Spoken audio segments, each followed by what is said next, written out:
ஒரு ராஜாவை உட்காத்தி வச்சுட்டே இந்த ராஜா கெட்டவர்னு எவனாலும் சொல்ல முடியும்? பக்கத்தில் ராணி உட்காத்தி வச்சுட்டே இந்த ராணி பதிவிரத்தை இல்லைன்னு சொல்லணும். தான் பிள்ளையா இருந்துட்டு தன் அம்மா மல்லடின்னு சொல்லணும். நடக்குமா? அப்பா அவன் கேட்டால், என்ன லூசு மாதிரி நீ கேள்வி கேட்குற, நீ ஏதுக்கு பதில் சொல்லுன்னா? அப்போ ஆளவந்தார் சாதிச்சாராம், ஒரு ராஜா தான் செய்யக்கூடிய பாவம் மட்டுமல்ல, பிரஜைகள் செய்யக்கூடிய பாவத்தையும் ஏற்றுக்கொள்வதால் எப்பேற்பட்ட நல்ல ராஜாவாக இருந்தாலும் அவர் கெட்ட ராஜா தான். ஏன்னா பாவம் அவருக்கு சேர்றது. ஒரு பெண் எத்தனை நல்ல பெண்ணாக இருந்தாலும் அவள் பதிவிரத்தை கிடையாது. ஏன்னா கல்யாணத்தில் மந்திரம் சொல்லும் போது மந்திர ரீதியாக முதல்ல கந்தர்வனுக்கு, அக்னிக்கு, சோமனுக்கு கல்யாணம் பண்ணி கொடுத்துட்டு தான் அந்த அப்பா வந்து இந்த மாப்பிள்ளைக்கு சுரேஷ்கோ ரமேஷ்கோ பண்ணி தரார். அதனால் அவள் பதிவிரத்தை கிடையாது. உங்கள் அம்மா மலடின்னு ஏன் சொன்னேன்னா, உங்கள் அம்மா பெற்றது ஒரு பிள்ளையான நீயாக இருந்தாலும் நீ உங்கள் அம்மாவை பார்த்துக்கல, அதனால் அவள் பெற்றும் ஒன்று பிரயோஜனமே படாததால் அவள் மலடியே அப்படின்னு சொல்லி முடித்தார். எதுக்கு இது சொல்ல வந்தேன்னா, மந்திர ரீதியாக 3 தேவதைகளுக்கு கல்யாணம் பண்ணி கொடுத்துட்டு தான் அந்த சுரேஷ்கோ ரமேஷ்கோ சதீஷ்கோ கொட்டீஷ்கோ பண்ணி தர முடியும். இப்போ இவளுக்கு கல்யாணம் நடக்கணும். ஆனால் மந்திர ரீதியாக ஏற்கனவே 3 பேரும் நடந்து முதல்ல யுதிஷ்டனோட நடக்கிறது. இப்போ எப்படி இன்னொரு திருமங்கல்யத்தை ஏற்றுப்போம் இல்லையா? 5 திருமங்கல்யம் தெரிஞ்சுக்கணும்னா இது எப்படி அப்படின்னு கேட்டால், அந்த இடத்துல பெரியவாள்லாம் சொல்கிறா, அவள் அக்னியில் போய் குளிச்சுட்டு வருவலாம் 2வது கல்யாணத்துக்கு. அக்னியில் போய் குளிச்சுட்டு வருவலாம் அர்ஜுனனை பண்ணிக்கிறதுக்கு. சாதாரண குளியல் இல்லை, ஃபயருக்குள்ளே போய் குளிச்சுட்டு வருவலாம். அப்போ தான் அந்த சாஸ்திரம் மந்திர ரீதியாக ஒத்துக்குங்கிறதுக்காக. இப்போ இவளுக்கு 5 பேரோட கல்யாணம் ஆகிடுத்து. இப்போ இதுக்கெல்லாம் சீதா கல்யாணம்லாம் நான் பாட முடியாது, புரியுறதா உங்களுக்கு? ஏன்னா அந்த லிரிக்ஸ் இங்கே ஒத்து போகாது. ஏன்னா அங்கே ஒரே ஸ்டாண்டர்ட் லிரிக்ஸ் இங்கே மாறிண்டே இருக்கும். அதனால் கொஞ்சம் பாடுறது கஷ்டம். ஆனால் அந்த 5 பேரோட கல்யாணமான திரௌபதிக்கு சைரந்திரிகா ஸ்திரீகள் வந்து அலங்காரம் பண்ணுறான். அலங்காரம் பண்ணும்போது ஒருத்தரும் யோசிக்கிறாளா, என்ன அழகா இருக்காடி, ஐயோ ஒருவேளை நான் ஆனா பிறந்திருந்தா இவளை லவ் பண்ணியிருப்பேனோ என்னவோ அப்படின்னு வியாசர் ஒரு ஸ்லோகம், பும்பவாம் அப்படின்னு ஒரு ஸ்லோகம்.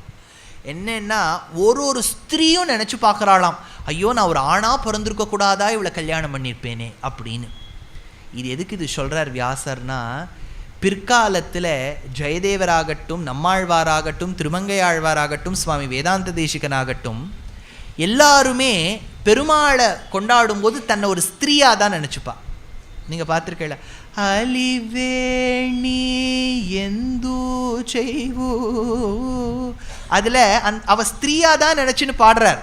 அதனால் எல்லாமே நமக்கு நாயிகா பாவனத்தில் வந்திருக்கு. நாயிகா பாவனத்தில் ஒரு ஆண்மகனாக பிறந்தவன் தன்னை பெண்ணா நினச்சிக்கலாமான்னு ஒரு கேள்வி வந்தது. அதுக்கு பெரியவாள்லாம் பதில் சொல்லுவா, ஏன் இன்னைக்கு திரௌபதிக்கு அலங்காரம் பண்ணக்கூடிய சைரந்திரிகா ஸ்திரீகள் நம்ம ஆணா பிறந்திருந்தோம்னா நன்னா இருந்திருக்குமே நினைக்கும் போது, எங்கள் ஆழ்வார் தன்னை ஒரு பெண்ணா நினச்சிக்க கூடாதா, பாஞ்சாலி காத்திரசோபான்னு தேசிகன் எடுக்கிறார். அப்போ அந்த பெண்கள்லாம் பேசிட்டாளாம், என்னடி நம்மளாம் ஒரு கல்யாணம் பண்ணிகிட்டே போனா போகுதுன்னு தவிச்சுன்னு உட்காந்துட்டு இருக்கோம், இவன் 5 பேரை பண்ணிக்கிறாளேடி, எப்படி சமாளிக்க போறா, இவ சமாளிச்சிருவோடி, இவ கண்ணழகை பார்த்தாலே எல்லாரும் மயங்கி போயிடுவான்னு இன்னொத்தி பேசிக்கிறாளாம். பேசிக்கும்போது ஒரு ஸ்திரீ சொல்கிறாளாம், எல்லாரும் எங்கள் பாட்டியெல்லாம் ஆற்றுல சொல்லுவோம், அவள் ஆற்றுலையும் ஏதோ இந்த வுட்வாட்ஸ் ட்ரைப் வாட்டர் பாட்டி மாதிரி ஒருத்தி இருந்திருக்கா, எங்கள் பாட்டி எங்கள் ஆற்றுல சொல்லுவோம், எதுவாக இருந்தாலும் தலையில் எழுதியிருக்கணும்னு சொல்லுவோம், இவ தலையில் 5 ஆத்துக்காரர் பெருமாடியே எழுதியிருக்கோம், ஏண்டி பார்த்துள்ளாமே அப்படிங்கிறதுக்காக சைரந்திரிகா ஸ்திரீகள் வந்து தலை வகுடு எடுத்தாளாம் முதல் முறையா. இந்த வகுடு எடுக்கிறதுன்னு இருக்கு இல்லையா, அப்போதான் வகுடு எடுத்தாளாம். அது வரைக்கும் பெண்கள்லாம் இப்படி தான் வாரிந்தாளாம். எப்போ இவ தலை மேலே என்ன எழுதியிருக்குன்னு பார்க்கறதுக்காக வகுடு எடுத்ததா அந்த ஸ்லோகம் இருக்குது பாரத சம்பூல. திரௌபத்ய பஞ்சபத்னித்வே திரஷ்டும் லிபிம் இவோத்சுகா, லிபிம் இவோத்சுகா, என்ன லிபி இருக்குன்னு உத்சுகா ரொம்ப ஆசைப்பட்டு இருந்தாளாம். சீமந்த ஷில்ப வியாஜேன ஷிரோஜான் வியபஜத் சகி, அதை பிரித்து காண்பித்தாளாம் பெண்கள். இப்போ லாஜஹோமம் நடக்கிறது. லாஜஹோமம் நடக்கும்போது திரௌபதி கொஞ்சம் எழுந்துக்கிறாளாம். அவள் கையில் இருக்கக்கூடிய பொறிகள்லாம் கீழே விழறதான். ஆனால் அவள் கைப்பட்டு அந்த பொறி கீழே விழறதுனால ஒரு முத்து மாலையிலேருந்து முத்து உதிர்றா போல முத்து உதிர்றதுன்னு லாஜஹோமத்தில். கன்யாயோபியுபஹிருதா விதிலாஜாஹ கந்தசல்யத்தரோச்சிதுபேது பஞ்சவல்லபகர அக்ர விமர்தாத் பாகுலம் ஷலகிதா இவ முக்தாக சொன்னார். அப்போ அவள் தரிச்சுன்னு இருக்கிற புஷ்பங்கள் ஒவ்வொன்றுத்துலேயும் மஞ்சமசேல்னு இருக்கான். இவ்வளவு நாள் அர்ஜுனனை கல்யாணம் பண்ணிக்கணும் நினைச்ச தனிச்சு வந்த உத்சுகையால பிறந்த அந்த நீர்த்துளிகள் எல்லாம் ஒவ்வொரு புஷ்பமாக மாறி அவ புஷ்பமாலைய சாத்தின்ற காப்புல இருக்குன்னு பாரத சம்பூல. அடுத்தது சாதிச்சார், அவ கையிலேருந்து அந்த முத்து லாஜஹோமம் பிறக்கும்போது அந்த பொரியெல்லாம் கீழே முத்து போகிற மாதிரி போகிறதுன்னார். அது எப்படி இருக்கான், ராத்திரியில் இரவு வேளையில் சமுத்திரத்தில் அலைகள் ஜாஸ்தியாகும். அலைகள் ஜாஸ்தியாகும் போது அது எப்போ ஆர்ப்பரிக்கின்றதோ பக்கத்தில் இருக்கக்கூடிய செக்கச்சவேல்னு இருக்கக்கூடிய பவழக்கொடிகளும் சேர்ந்து ஆர்ப்பரிக்குமாம். செக்கச்சவேல்னு இருக்கக்கூடிய பவழக்கொடிகள் ஆர்ப்பரிக்கும் போது பக்கத்தில் சூழ்ந்துள்ள சுவாதி நட்சத்திரத்தில் பிறந்த முத்த அது தெரிக்குமாம். அதனால கடல் அலை வீச அந்த பவழக்கொடி அசைய பவழக்கொடி அந்த விளவிளேன்னு இருக்கக்கூடிய முத்துக்களை தெரிக்குமா. அதே மாதிரி கடல் போல அழகுடையவள் இந்த திரௌபதி. கையில் செக்கச்சவேல்னு வளையல் சாத்தின் இருக்காளாம்.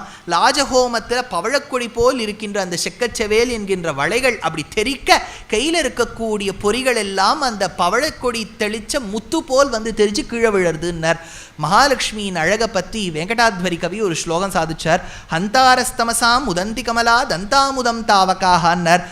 மகாலட்சுமியுடைய கையெல்லாம் செக்கச்சவேல் ஆயிடுறதுன்னார். ஏன்னு கேட்டார், மகாலட்சுமியுடைய அப்பா சமுத்திரராஜா கையில் நிறைய வளையல் போட்டு வச்சிருக்காராம். வளையல் நல்ல மேட் ஃபினிஷ் மட்டும் இல்லை, நல்லா ஆன்டிக் வளையல்லாம் இருக்குது, ஒன்று ஒன்றும் கூறாக இருக்குது. அவள் கையில் இப்படியும் அசையிறது.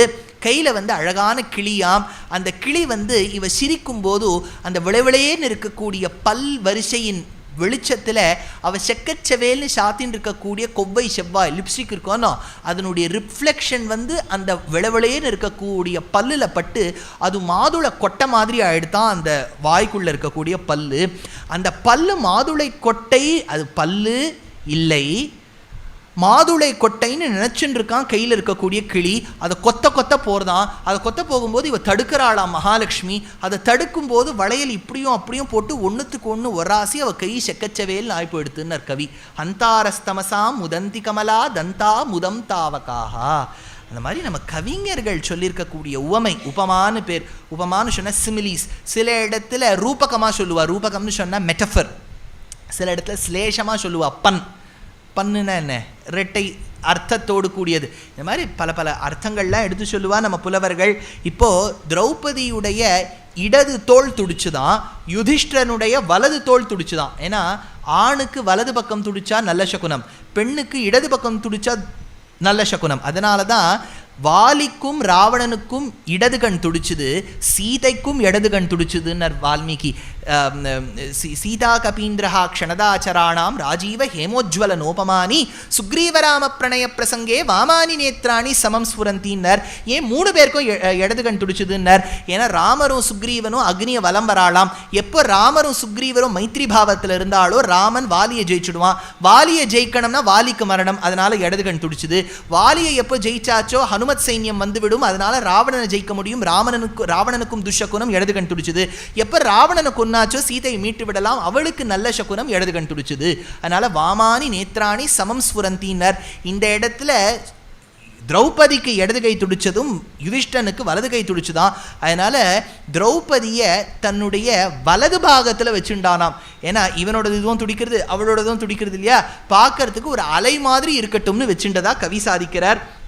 இப்போ குந்தி வந்து அவ காலில் வந்து மாட்டு பொண்ணு விழுந்து சேவிக்கிறா. இவளுக்கு மாட்டு பொன்ஸ் கிடையாது, பிள்ளைஸ், மாட்டு பொன். அதனால மாட்டு பொன் விழுந்து சேவிக்கிறா. இப்போ இது அதனால இவ வந்து ஒரு மாமியாருக்கும் காலம் வந்துடும், இவ்வளோ சவரத்தில் கொடி பண்ணணும்னு. இவ ஒரே கொடி பண்ணால் போகிறோம் ஆயிடுத்து. அதனால யதேந்திராணி ஹரிஹயே ஸ்வாஹா சைவ விபாவசோ ரோஹிணி ச யதா சோமே தமயந்தி யதா நலே. சொல்கிறா, நீ எப்பேற்பட்ட ஒரு மனாட்டு பெண்ணாக இருக்க வேண்டும். என் பிள்ளைகள்லாம் நான் வளர்த்துருக்கேன், அவளையே நான் திருத்துறேன், நீ என் பொண்ணு மாதிரி, நான் உனக்கு ஒரு நல்ல வார்த்தை சொல்கிறேன்னா. மகாபாரதத்தில் சொல்லக்கூடிய வார்த்தை தான் மாடர்ன் தாட்டோடு கூடியது. அவள் சொல்கிறா, திரௌபதி, என் வாழ்க்கையில் நான் சின்ன வயசுலேயே ரொம்ப கஷ்டப்பட்டிருக்கேன். என் ஆத்துக்காரை தவிச்சுட்டு நிற்கிறேன், 5 புத்திராளோட எப்படி நான் என்ன வாழ்க்கையை நடத்துறதுன்னு ஒரு விஷயத்திலே நான் கஷ்டப்பட்டிருக்கேன். நான் உனக்கு ஆசீர்வாதம் பண்ணுறேம்மா, என் வாழ்க்கையில் நடந்த ஒரு கஷ்டமும் வந்த ஒரு கஷ்டமும் உனக்கு வரக்கூடாது. என்ன ஒரு மாமியார் பாருங்க, நான் படுறதெல்லாம் நீயும் பழணும். என் காலத்தில் பிரீத்தி மிக்ஸி இருந்ததா, தேர் வாஸ் ஒன்லி இது அம்மி, யூ ஆல்சோ அப்படின்னு சொல்லாமல் இவ சொன்னாலாம். யதேந்திராணி ஹரிஹயே, எப்படி சச்சிதேவி இந்திரனுக்கு இருக்கின்றாளோ, ஸ்வாஹா சைவ விபாவசோ, எப்படி விபாவசுன்னு சொல்லக்கூடிய அக்னியான ஜாதவேதனுக்கு ஸ்வாஹாவான பத்னி இருக்கின்றாளோ, ரோஹிணி ச யதா சோமே, சோமனான சந்திரனுக்கு எப்படி ரோஹிணி இருக்கின்றாளோ, தமயந்தி யதா நலே, நளனுக்கு எப்படி தமயந்தி இருக்கின்றாளோ, யதா வைஷ்ரவணே பத்ரா, விஸ்ரவஸுக்கு எப்படி பத்ரா இருக்கின்றாளோ, வசிஷ்டே சாப்யருந்ததி, வசிஷ்டருக்கு எப்படி அருந்ததியோ, யதா நாராயணே லக்ஷ்மி, எப்படி நாராயணனுக்கு லக்ஷ்மியோ, ததாத்வம் பவபர்த்துஷு, உங்க ஆத்துக்காரர்களோடு நீ சுகமாக இருக்க வேண்டும். பர்த்துஷுனா இதே மாதிரி ஒரு ஸ்லோகம் நீங்கள்லாம் சுந்தரகாண்டம் படிக்கும் போதும் வரும். தீனோவா ராஜ்யஹீனோவான்னு ஸ்ரீ மகாலட்சுமி சீதா பிராட்டி சொல்றா. அன்னைக்கு யதா சூரியம் சுவர்ச்சல, சூரியனுக்கு எப்படி சுவர்ச்சலையோ, யதா தமயந்தி நளேவ, எப்படி தமயந்திக்கு நளனோ, இதே மாதிரி ராமாயணத்துலேயும் வருது, இதே மாதிரி மகாபாரதத்துலேயும் வருது. இதெல்லாம் ஒரு பக்கம் ஆச்சு. இவாள்லாம் இங்கே இருக்கா. இப்போ தெரிய வந்துடுத்து, லோகத்துக்கெல்லாம் தெரிய வந்துடுத்து, இது பஞ்ச பாண்டவாள் தான், வேற யாரும் இருக்க முடியாதுன்னு. அங்கே ஹஸ்தினாபுரத்தில் விதுரன் போய் நேராக ஓடி போகிறான் திருத்தராஷ்டிரன் கிட்ட. அண்ணா அப்படின்னா, என்னடாப்பா தம்பி சொல்லு விதுரா, நல்ல விஷயம் நடந்துடுத்து.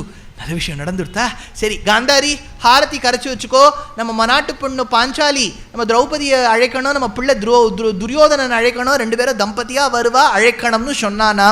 அப்போ விதுரன் சொன்னாராம், நீ மாற்றி சொல்லிட்ட, திரௌபதி அங்கே சரி, ஆனால் உன் பிள்ளை கிடையாது, பஞ்சபாண்டவாள். ஷாக்கு, கிட்டத்தட்ட ஹாஃப் அட்டாக் வந்துடுத்தவருக்கு. எல்லாம் வாரணாவரத்தில் கொன்னுட்டோன்னு நினச்சா இது குழந்தை பொழைச்சி வந்துடுத்தே. ஆனால் இப்போ சமாளிக்கணும். என்ன அழகாக சமாளிக்கிறார் பாருங்க. யதைவ பாண்டோஹோ புத்திராஸ்து, நீ என்ன நினச்சின்னு இருக்க விதுரா, என் தம்பி பாண்டுவை விட என் தம்பி புத்திராள் மேலே தான் எனக்கு ஆசை ஜாஸ்தி. ததைவா பியதிகாம, அதிகம் ஜாஸ்தி அவ மேலே தான். யதாச்சா பியதிகா புத்திர், இப்போ ஒன்று நீ கேள்விப்பட்ட ஆச்சரியப்பட்டு போயிடுவே விதுரா, என் தம்பியை விட ஆசை எனக்கு என் தம்பி புத்திராள் மேலே தான். ஆனால் என் தம்பி புத்திராள் மேலே இருக்கிற ஆசையை விட நேற்று ஒரு மடங்கு இருக்குன்னா அது 2 மடங்காக எடுத்து இப்போ நானாம். புத்திர் மமதான் பிரதி தச்ருணு, கேளு. அதுக்கு விதுரன் சொன்ன பதிலை நீங்கள் கேட்கணும். நித்யம் பவது தே புத்திர் ஏஷா ராஜந்தம் சமாஹா, இந்த புத்தி உனக்கு இன்னும் ஒரு 100 வருஷம் வரைக்கும் இப்படியே இருந்திருந்தா இந்த ராஜ்யம் நன்னா இருக்கும் ராஜான்னு சொல்லி முடிச்சார்.